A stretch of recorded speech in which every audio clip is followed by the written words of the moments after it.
Bismillahirrahmanirrahim. Assalamualaikum warahmatullahi wabarakatuh. Bagaimana kabar kalian teman-teman? Semoga kita dalam perlindungan Allah Subhanahu wa taala. Kemudian kita juga diberikan kesehatan oleh Allah Subhanahu wa taala secara jasmani dan rohani.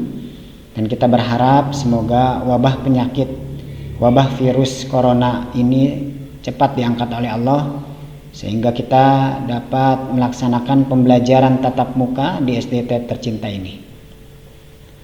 Teman-teman, sebelum kita mulai pembelajaran kita pada hari ini, mari sama-sama kita buka dengan lafaz basmalah, dilanjutkan dengan doa untuk belajar. Bismillahirrahmanirrahim. Rabbi zidni ilma warzuqni fahma. Nah teman-teman, Bapak harap kalian dapat membuka video pembelajaran ini, dan Bapak harap juga kalian bisa memahaminya dengan baik. Jika ada yang belum dimengerti nanti bisa ditanyakan pada saat online. Teman-teman, hari ini kita akan belajar kembali tentang pendidikan agama Islam kelas 6, ya, tentang Asmaul Husna.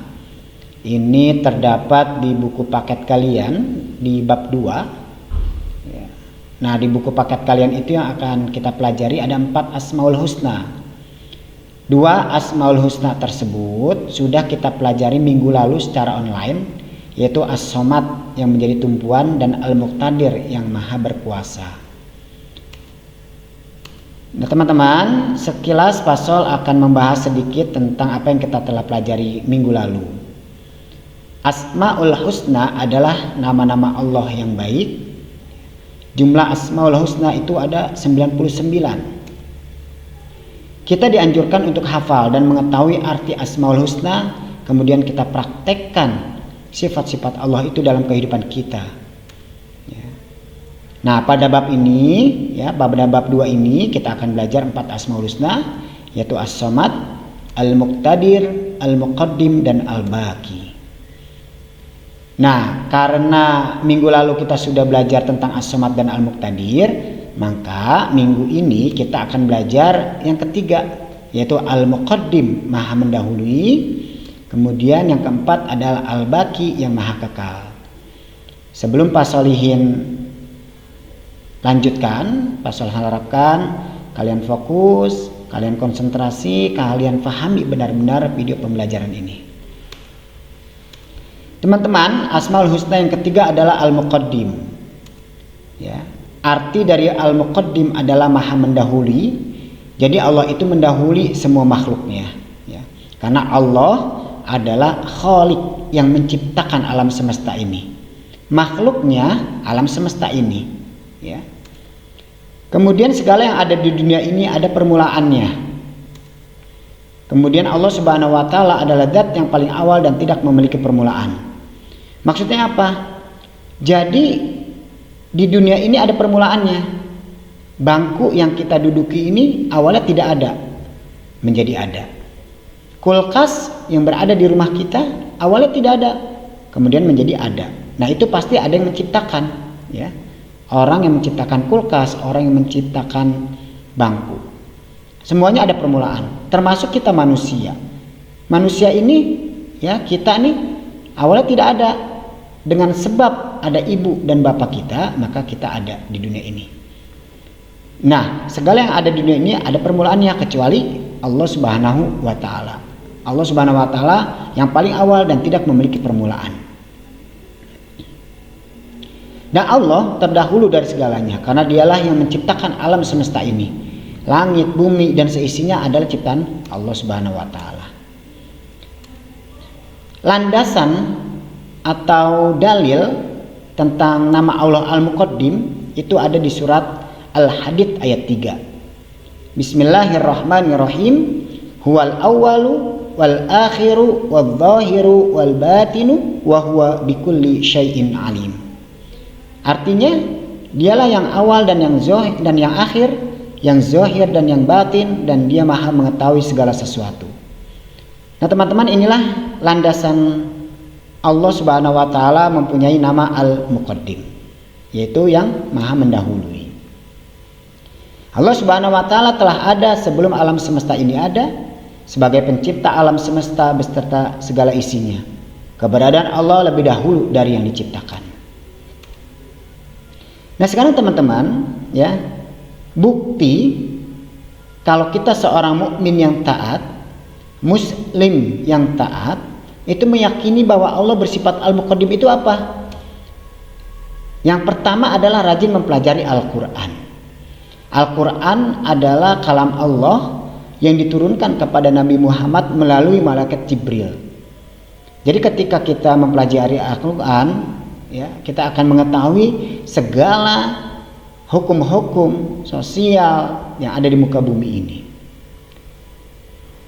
Kemudian, ya, berarti kita bukan hanya sekedar membaca, menghafal, tapi juga kita mempelajarinya, memahami isi daripada Al-Quran tersebut. Yang kedua adalah meneliti ciptaan Allah. Kita lihat misalkan pohon rambutan. Bagaimana yang tadinya di depan rumah kita tidak ada pohon rambutan, kemudian kita beli biji rambutan atau hasil cangkokan, kemudian lama-kelamaan rambutan tersebut berbunga dan berbuah.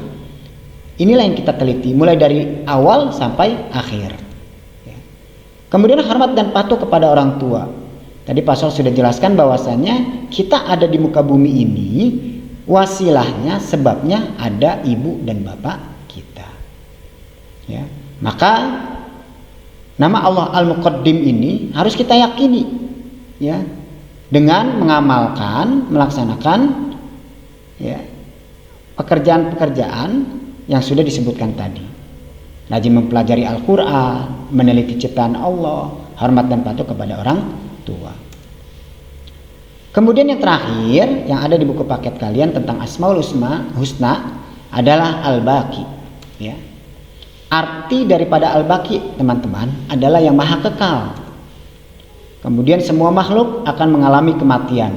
Alam semesta ini akan mengalami kehancuran. Satu-satunya yang kekal dan abadi adalah Allah. Langit, bumi, hewan, tumbuhan, alam semesta ini termasuk kita manusia akan hancur, akan binasa, ya, akan hilang dari muka bumi ini. Kita sudah melihat, ya, tetangga kita ada yang meninggal, kemudian pohon yang tiba-tiba mati, daun yang rindang satu persatu berguguran. Jadi semua yang ada di muka bumi ini tidak ada yang kekal. Yang kekal, ya, hanyalah Allah Subhanahu wa ta'ala, karena Allah yang maha kekal. Kemudian teman-teman, landasan atau rujukan kita bahwasanya Allah mempunyai nama Al-Baqi adalah di dalam surat Toha ayat 73. Bismillahirrahmanirrahim. Inna amanna bi rabbina liyaghfir lana khotoyana wa ma'akhrotana alaihi minassar wallahu khairu wa abqa. Yang artinya, kami benar-benar telah beriman kepada Tuhan kami agar Dia mengampuni kesalahan-kesalahan kami dan sihir yang telah Engkau paksakan kepada kami, dan Allah lebih baik pahalanya dan lebih kekal adabnya. Nanti kalian baca kembali, kalau di sini kurang jelas nanti kalian boleh lihat di dalam Al-Quran. Nah, kemudian teman-teman, bukti seorang muslim meyakini bahwa Allah bersifat Al-Baqi yang pertama, ya, memperbanyak ibadah selama di dunia ini. Ya, kita ketahui tadi sudah Pak Solihin jelaskan bahwasanya kita akan hancur, kita akan mati, kita akan meninggal. Maka kita akan menuju kampung akhirat. Ya, sebelum ke kampung akhirat ada namanya alam kubur. Maka karena dunia ini sifatnya sementara, kita harus banyak ibadah kepada Allah. Yang kedua adalah ikhlas dalam beramal soleh. Kita mengerjakan apapun itu landasannya atas ridho Allah, ikhlas karena Allah Subhanahu wa ta'ala. Kemudian kita tidak berputus asa dari rahmat Allah. Kita terus berusaha, berdoa, baru bertawakal. Ini sudah juga Pak Solin jelaskan. Ya. Nah, terakhir teman-teman, ya, setelah kita mempelajari 4 Asmaul Husna ini, ya, minggu lalu kita belajar 2 Asmaul Husna dan hari ini kita belajar 2 Asmaul Husna. Tugas PAI-nya adalah sama seperti minggu lalu, yaitu kalian mengirimkan voice note hafalan 4 Asmaul Husna dengan artinya. Ini bagi yang belum mengirimkan voice note ke Pak Solihin. Ya, ini ya As-Somad yang menjadi tumpuan, kemudian 2 Al-Muqtadir yang maha berkuasa, kemudian Al-Muqaddim maha mendahului, kemudian Al-Baqi yang maha kekal. Nah, ini kalian kirimkan voice note ke Pak Solihin dan menjadi nilai KI 4 keterampilan di bab 2 ini, di KD 2 ini. Ya. Teman-teman, terakhir semoga kita dimudahkan oleh Allah Subhanahu wa taala dalam menerima materi-materi pembelajaran dari guru-guru kita walaupun belajar secara online, tidak tatap muka, dan kita selalu diberikan kesehatan oleh Allah Subhanahu wa taala. Sekian dari Pak Solihin untuk pembelajaran PAI hari ini. Mari sama-sama kita tutup dengan lafaz hamdalah. Alhamdulillahirabbil alamin. Kita tutup dengan kafaratul majlis. Subhanakallahumma wa bihamdika asyhadu an la ilaha illa anta astaghfiruka wa atubu ilaik. Assalamualaikum warahmatullahi wabarakatuh.